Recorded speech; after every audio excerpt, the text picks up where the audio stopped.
श्री गंगाधर साहू मो घर चषापड़ा आम 1100 लोक धरिकी गोटे बस्ती गंगाधर प्रसाद मौजा हूँ आमर रेभुन विलेज आम चषापड़ा हूँ हाम्ब्रेज विलेज पूर्वपुरुष अनुक्रमे 3 पुरुष धरी 4 पुरुष धरी ये आम जो जगह अच्छी सरकारी जगह टी अच्छी अनाबादी जगह अच्छी गोचर भी अच्छी ये जगह को आम संस्थान रूपे व्यवहार कर बर्तमान सरकार अनुदान जदिव कि आसला उन्नतीकरण शवदाह घर आपको बाउंडरी करी आम किसी गछमुछ लगे आपको परिष्कार परिच्छन करके उन्नति करने सकाशे सरकार देले टंका से समय गंगाधर प्रसाद भाई मैंने आसिक प्रतिवाद कर तुम्हें करना जड़े लोक मरी जाइछन्ति वर्ष पूरीला पुओ मैंने आसिले समाधि करने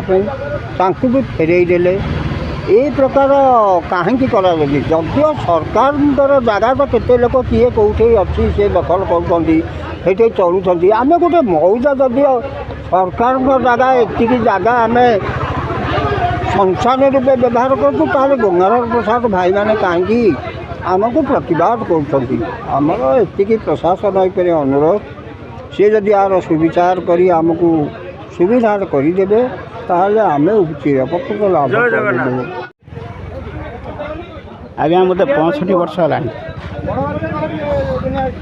मु पूर्व देखी आउची बोपा अदा अमलू आमर ये दखल होती आम सब पड़ुचु ये आमर अंतदाह समापन होती प्रभु कृपारू आमर भले थिलु एबे आमर यही श्मशान को सरकार पार्टी जो अनुदान आई से अनुदान रे कार्य आरंभ होती घर भी तोड़ा है स्वर्गद्वार बोली लिखाई आम गाँव वर्षक पूर्व जड़े मरी जाइए तार समाधि तोड़ापी से जो इटा पत्थर गोड़ी सीमेंट पकई से काम आरंभ करने समय आसिक बंद कले पूर्व भी बंद किए किसी करना तेणु से आम एबे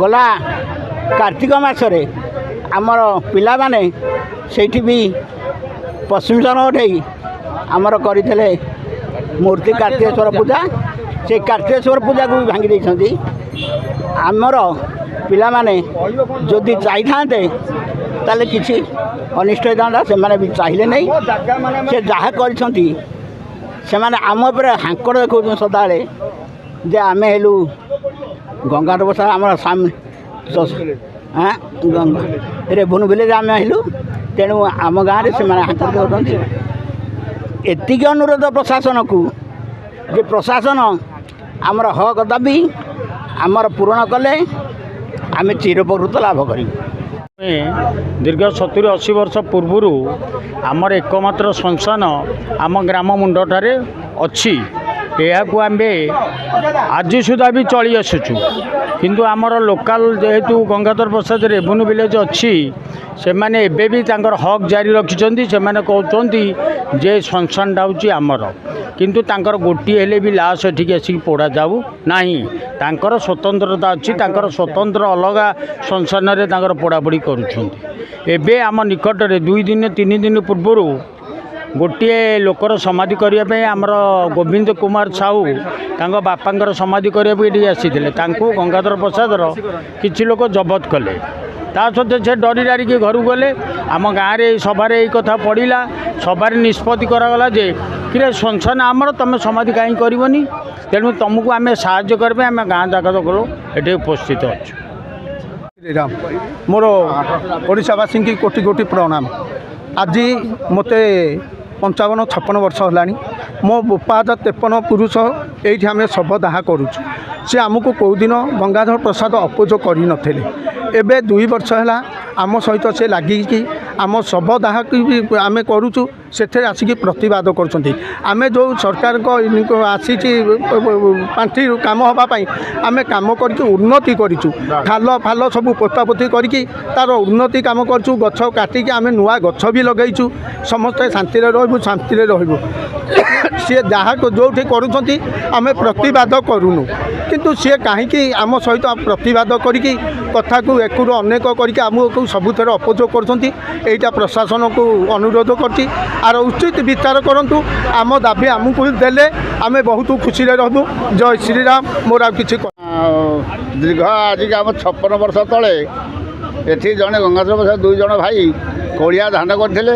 ଆମ ଗାଁରେ ରତ୍ନାକର ସାହୁ ବଡ଼ ମେମ୍ବର ଥିଲେ। ଆମ୍ଭେମାନେ ପିଲାମାନେ ଥିଲେ ସେତେବେଳେ 15-16 ବର୍ଷ ହେଇଥିଲା। ଆମେମାନେ ଆସି ସେ ତାଙ୍କ ଅନୁକୂଳରେ ଆମେ କୋଳିଆ ଧାନ ହାଣି ହୁଣି ଦେଇ ଆମ୍ବ ଗଛ 12ଟା ଲାଗିଥିଲା ତାକୁ ଫୋପାଡ଼ି ଦେଲୁ। ସଜନା ଗଛ 4ଟା ଥିଲା ତାକୁ ଫୋପାଡ଼ି ଦେଲୁ। ଏଣୁକରି ତାପରେ ପରା କେହି କିଛି କହିବାର ନଥିଲେ। ତାପରେ ଆମର ଏଠି ସୁକୁଟା ବୋଲି ଜଣେ ଢାବା ତିଆରି କଲେ। ସିଏ ଆମ ଜାଗା ଦଖଲ କଲେ।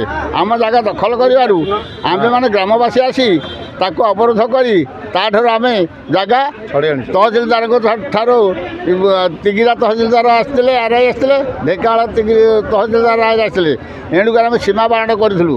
ସେତେବେଳେ ଗଙ୍ଗାଧର ପ୍ରସାଦ ଭାଇ କେହି ଜଣେ ଆସିନଥିଲେ, କିମ୍ବା ଆମେ ଯେଉଁ କୋଳିଆ ଧାନ ହାଣିଲୁ ଲେଉଟେଇ ଦେଲୁ ସବୁ କଲୁ, କେହି ଜଣେ ଆସିନଥିଲେ। ଆଜି ସେମାନେ ଆସି ଆମ ସମସ୍ତଙ୍କୁ ସରକାର ତରଫରୁ କାମ ଆସିଥିବାରୁ ଆମେ କାର୍ଯ୍ୟକଳାପ କଲାବେଳକୁ ସେମାନେ ଆସି ଅବରୋଧ କରି ଆମ କାର୍ଯ୍ୟକୁ ବନ୍ଦ କରୁଛନ୍ତି। ଏଣୁ ବିନୀତ ଅନୁରୋଧ କରୁ କି ଉପର ଅଧିକାରୀମାନେ ଏ କାର୍ଯ୍ୟର ଫାଇନାଲ୍ ଦେଲେ ଆମ୍ଭେମାନେ ଖୁସିରେ ରହିବୁ ଗ୍ରାମବାସୀ ସବୁ। जदि आपंक आम भिडी भल लगा तेब आम चैनल को लाइक शेयर और सब्सक्राइब करने को जमा भी भूलु नहीं।